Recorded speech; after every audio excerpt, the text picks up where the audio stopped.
हाँ जी, नमस्कार दोस्तों।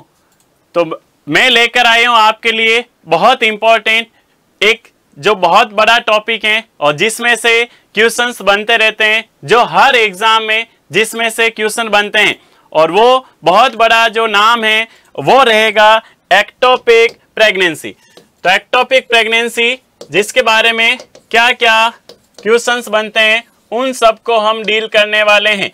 तो सबसे पहले अगर हम बात करें कि एक्टोपिक प्रेगनेंसी क्या होती है, तो एक्टोपिक प्रेगनेंसी का मतलब होता है कि प्रेगनेंसी का आउटसाइड द यूट्राइन कैविटी होना। मतलब हम कह सकते हैं कि जो इम्प्लांटेशन है, implantation of fertilised ovum, implantation of fertilised ovum outside the uterine cavity. Uterine cavity के आउटसाइड अगर फर्टिलाइज्ड ओवम अगर इम्प्लांट हो जाता है तो उस कंडीशन को हम नाम देते हैं एक्टोपिक प्रेगनेंसी।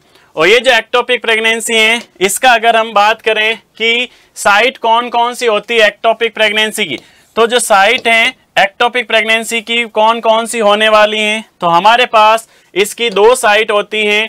एक होती है इंट्रा यूट्राइन साइट, एक होती है extra uterine site. Intra uterine site का मतलब होता है कि क्या यूट्राइन कैविटी के अंदर यूट्रस जो है, यूट्रस के अंदर एक्टोपिक प्रेगनेंसी हो सकती है। यस, यूट्रस के अंदर भी एक्टोपिक प्रेगनेंसी हो सकती है कैविटी को छोड़कर।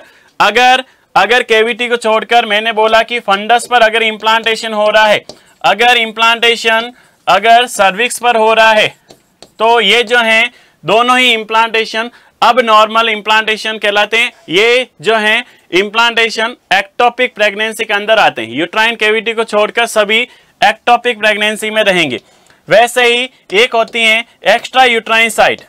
एक्स्ट्रा यूट्राइन साइट, जो एक्स्ट्रा यूट्राइन साइट है, इसके अंदर अगर हम देखें तो मेनली कौन कौन से आते हैं, तो इसके अंदर मेन जो आती हैं वो आती है फैलोपियन ट्यूब। कि फैलोपियन ट्यूब जो है, अगर फैलोपियन ट्यूब में इम्प्लांटेशन हो जाए फर्टिलाइज्ड ओवम का, तो उसे हम एक्टोपिक प्रेगनेंसी बोलते हैं। एक होती है कि ओवेरी के अंदर हो जाती हैं। अगर ओवेरी के अंदर इम्प्लांटेशन हो जाता है, जाइगोट का इम्प्लांटेशन हो जाता है ओवम का, तो एक्स्ट्रा यूट्राइन साइट में आती हैं। उसके अलावा एब्डोमिनल अगर पार्ट पर हो जाए, एब्डोमिनल ओपनिंग में हो जाए, तो भी ये अब नॉर्मल साइट है वो रहेगी। ये एक्स्ट्रा यूट्राइन साइट के अंदर आता है। जिनमें से अगर हम देखें तो मोस्टली जो साइट होती हैं वो होती हैं फैलोपियन ट्यूब। तो अगर हम बात करें कि most common site of ectopic pregnancy कौन सी होती हैं, तो वो रहेगी फैलोपियन ट्यूब, जो कि 97% एक्टोपिक प्रेगनेंसी कोज करती हैं। पूरा जो एक्स्ट्रा यूट्राइन साइट है उसमें आता है 98.5% और 1.5% जो है वो होता है इंट्रा यूट्राइन साइट में। तो मोस्टली एक्स्ट्रा यूट्राइन साइट होती है, उसमें भी सबसे मोस्ट जो है वो होती है 97%, वो रहेगी फैलोपियन ट्यूब। तो जो फैलोपियन ट्यूब है, फैलोपियन ट्यूब जो कि मोस्ट कॉमन साइट होती है फैलोपियन ट्यूब।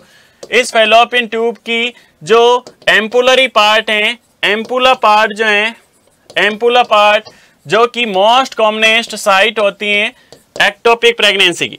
तो अगर क्वेश्चन आए most common site of ectopic pregnancy कौन सी होती हैं, तो अगर बड़े क्वेश्चन बड़े ऑर्गन का नाम पूछे तो हमें नाम देना है फैलोपियन ट्यूब।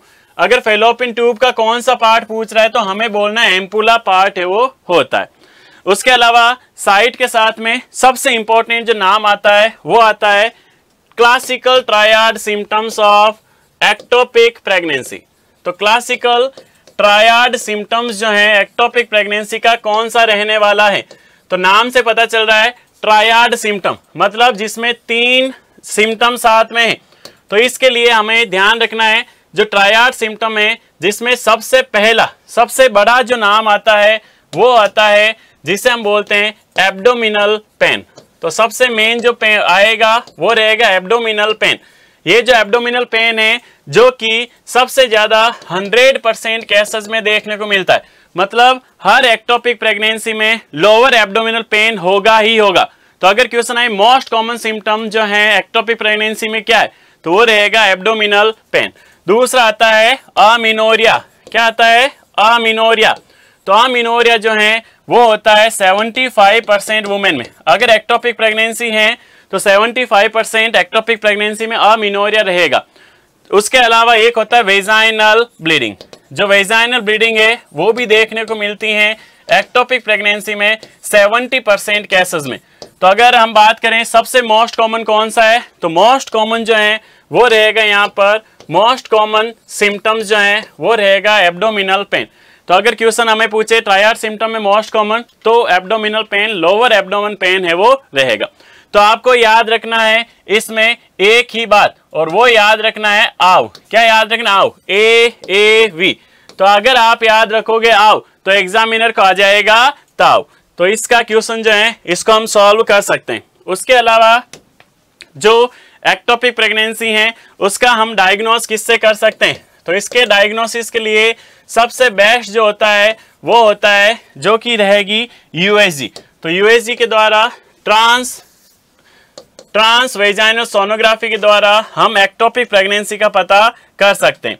इसके बाद अगर हम बात करें इसके मैनेजमेंट का, कि मैनेजमेंट क्या रहने वाला है, तो मैनेजमेंट जो है इसमें हमारे पास में दो कंडीशन बनती हैं कि अगर जो मास है, अगर जो प्रोडक्ट है, इफ प्रोडक्ट जो है अगर 4 सेंटीमीटर से छोटा है, if product less than 4 centimetre, 4 चांद याद रखना है कि अगर बच्चा 4 सेंटीमीटर से छोटा है तो हमें क्या करना है? अगर 4 सेंटीमीटर छोटा है तो हम इंजेक्शन मिथोट्रेक्सेट देके उस बच्चे की ग्रोथ को हम रोक देंगे और जो प्रेगनेंसी है उसको हम टर्मिनेट कर देंगे। अगर प्रोडक्ट, दूसरी कंडीशन कि अगर प्रोडक्ट जो है वो 4 सेंटीमीटर से बड़ा है, if products more than 4 centimetre, then हमें क्या करना है? तो हम यहाँ पर यूज लेंगे, और वो यूज लेंगे कि लेप्रोटॉमी परफॉर्म करनी है। और ये जो लेप्रोटॉमी है, लेप्रोटॉमी के द्वारा हम परफॉर्म करेंगे साल्पिंजोस्टॉमी। तो इसमें हम क्या परफॉर्म करेंगे? साल्पिंजोस्टॉमी परफॉर्म करते हैं। तो अगर प्रोडक्ट के अनुसार इसका जो ऑप्शन है वो राइट रहेगा। तो ये जो छोटा सा वीडियो आपको दिया गया है जो आपके एग्जाम में रामबाण साबित होने वाला है, और जब एग्जाम में एक्टोपिक प्रेगनेंसी के बारे में पूछा जाएगा तो बिल्कुल उम्मीद यही है कि जो हमने ये इस छोटे से वीडियो में पढ़ा है उससे बाहर नहीं जाएगा। तो ऐसे ही छोटे छोटे वीडियो आप लाइक करते रहें और उत्कर्ष नर्सिंग क्लासेस से जुड़ते रहें, जिससे आपका जो एग्जाम है उसको हम अच्छे से क्रैक कर पाएं। Okay, thank you so much.